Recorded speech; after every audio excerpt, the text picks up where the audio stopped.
Bolivia's Evo Morales celebrates 10 years in office, plus plans for elections move forward in Haiti despite allegations of fraud there. For From the South, I'm Cody Weddle. Thanks for joining us this evening.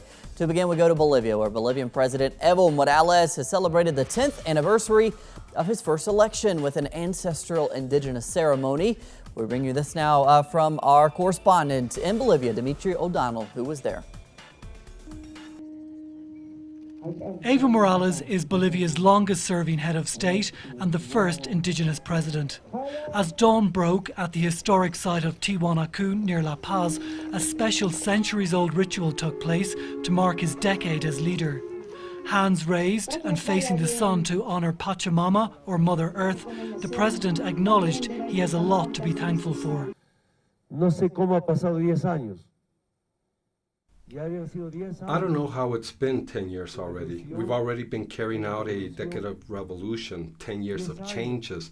Our brothers and sisters, the leaders of the different social sectors, should reflect on this, because it is thanks to them that we are able to guarantee social stability. The social movements have guaranteed political stability. Gracias a ellos, porque garantizamos primero una estabilidad social. President Morales told the crowds that without their support, the massive social and cultural changes that have taken place over the past 10 years would never have happened. Bolivia's economic growth of more than 5% a year is now one of the highest in South America. All of the indigenous peoples from the 36 ethnic groups in Bolivia support Evo Morales because he is carrying us, albeit with difficulty, but carrying us forward, making good social projects both in the countryside and the city. President Morales is also expected to appeal to the public to support the government in the upcoming referendum, which seeks to abolish presidential term limits and to help him continue what he calls the revolution. Dmitry ODonnell, teleSUR, Tiwanaku. And now we turn to Dmitry there in Bolivia. Dmitry, you mentioned in your report that today is just the first of 3 days of celebrations there as Evo Morales celebrates this anniversary. What else can you tell us? What else is planned there?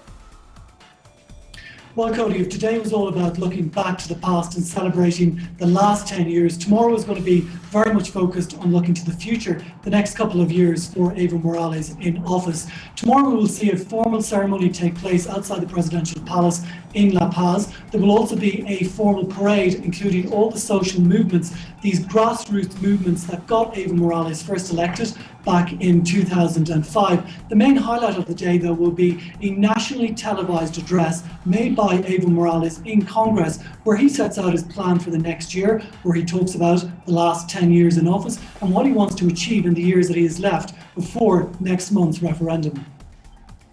And Dmitry, you mentioned, and we've been covering Morales, he intends to seek a third term. Update us on that effort, if you will. Well, so far, Cody, campaigning here in Bolivia has taken a relatively quiet course. We don't see very much campaigning on the streets on both sides. But, however, according to some of the latest polls, Evo Morales is on course for victory in February's referendum on February 21st, which is seeking to abolish presidential term limits. One poll by Bolivian television station Unitel put the majority in favor of about 41% as opposed to 37% against. So it's still quite a sizable gap in favor of Evo Morales, but other polls have indicated that cities like Santa Cruz, the main industrial hub, Tarija and Potosi are slowly siding towards the no campaign.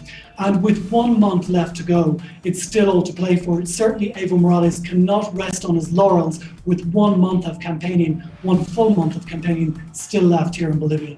All right, Dmitry ODonnell there in Bolivia. Dmitry, we will count on you to keep us updated on that campaign as part of the president, Evo Morales. Moving on now, the Colombian government has freed a group of 16 FARC rebels from prison as part of an agreement reached in November in Cuba. Now, this is another milestone in the more than 3-year peace process that it's hoped will end in a final peace agreement by the end of March.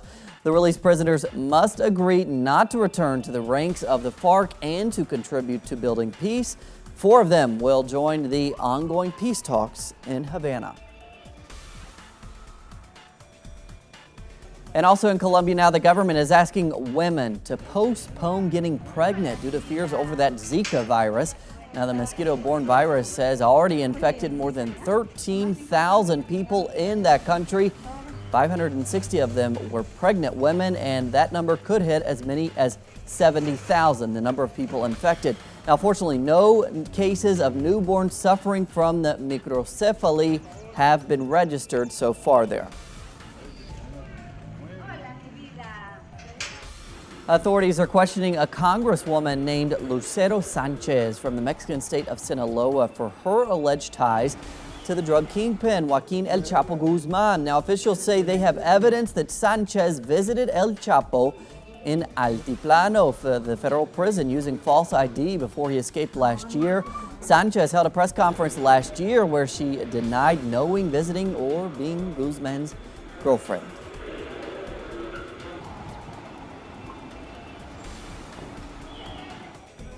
Despite several violent street protests and opposition accusations of fraud, Haiti's presidential runoff election will still be held this Sunday. President Michel Martelly confirmed the poll, even though the opposition candidate had threatened to not take part. All 54 candidates who took part in the first round have accused Martelly's designated successor, Jovenel Moïse, of committing fraud. In Peru, low-wage workers are finding it more and more difficult to get by. Our correspondent in Lima now, Raul Mora, brings us this special report on one of South America's lowest minimum wages. Marcolina Infante earns a living cleaning a private residence in Lima, the capital of Peru. Workers like her earn what is the second lowest minimum wage in the region, and she can purchase less now with that salary than when it was increased back in 2012.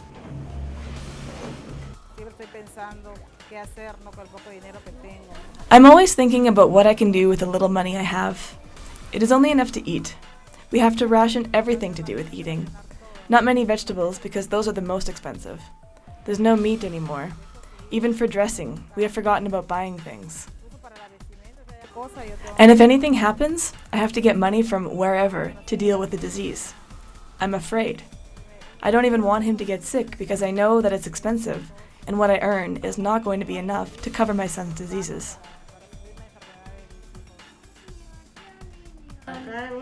Most political parties promise to increase the minimum wage and to follow other popular demands, but without results. The truth is, the minimum wage should be increased, because $218 per month is not enough for the necessary family products. Also, if they pay us so little, we cannot be as productive at work. Sometimes I go there without eating breakfast. For Professor of Economics Felix Jimenez, there are forces working against an increase in the minimum wage.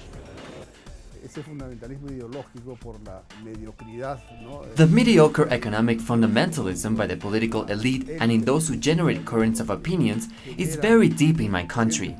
It is a kind of exaggeration for mediocrity in the economic culture in which they are afraid to talk about minimum wage or to consider minimum wage as an instrument of the economic policies.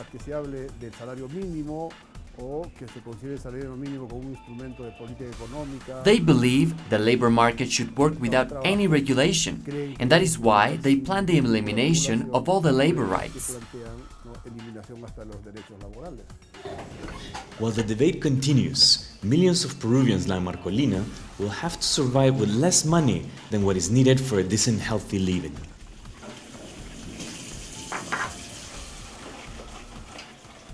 The UK has called for the extradition of the two suspects accused of poisoning Russian former spy Alexander Litvinenko.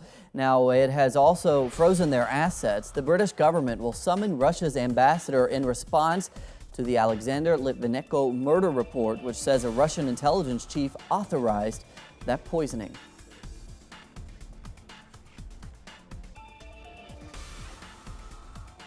Thousands of self-employed professionals have demonstrated in Greece as a week of protests against planned pension reforms continues. Now, the workers are angry about the plans for sharp increases in their pension contributions. the government of Alexis Tsipras, the prime minister there, says the measures are necessary to meet the terms of Greece's third bailout. The president of China, Xi Jinping, is on tour of the Middle East, where he aims to bolster Beijing's economic ties and clout. Now in Egypt, the Chinese head of state signed a number of deals with the government, including 15 projects worth over $15 billion.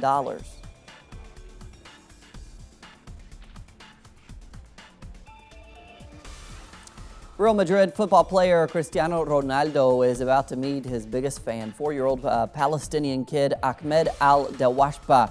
Now, Dawashba is the sole survivor of an arson attack against his home in July, where all of his family there passed away. More now with our correspondent, Noor Heresy. Ahmed al-Dawashba is getting closer to the bitter truth of his family's story. The 4-year-old boy was the sole survivor of a fatal arson attack carried out by extremist Jewish settlers on his family home in July 2015.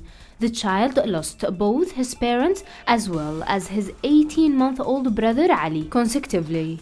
Nasser al-Dawashba, Ahmed's cousin, said that the social researcher from Java started telling his nephew the true story behind the disappearance of his parents. He added that Ahmed has never given up asking his visitors, "Where is mom?" Nasser confirmed that the truth is painful and sad. However, the child should better know the truth now. He believes that his cousin Ahmed can overcome the crisis. Ahmed is suffering a real psychological trauma. He went through a fast, difficult, and unexpected experience, which includes all the dangerous psychological factors. Sooner or later, this child will face many reactions. He might be in a state of coma and lack of knowledge now. He might be thinking that his parents are still alive because he's still in a hospital receiving treatment. Actually, he's isolated from the real world and does not know what's really going on.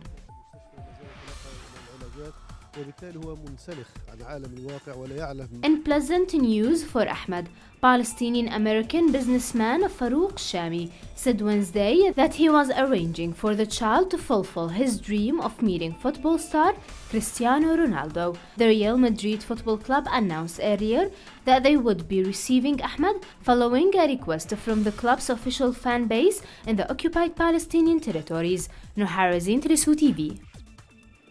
On the subject of soccer now, the Barcelona defender Javier Mascherano has accepted a 1-year prison sentence for tax evasion. Now, Mascherano pleaded guilty to defrauding the Spanish government of $1 million. The footballer agreed to pay over $800,000 in fines. The soccer star is unlikely to serve time in jail, as sentences of less than 2 years are usually not enforced.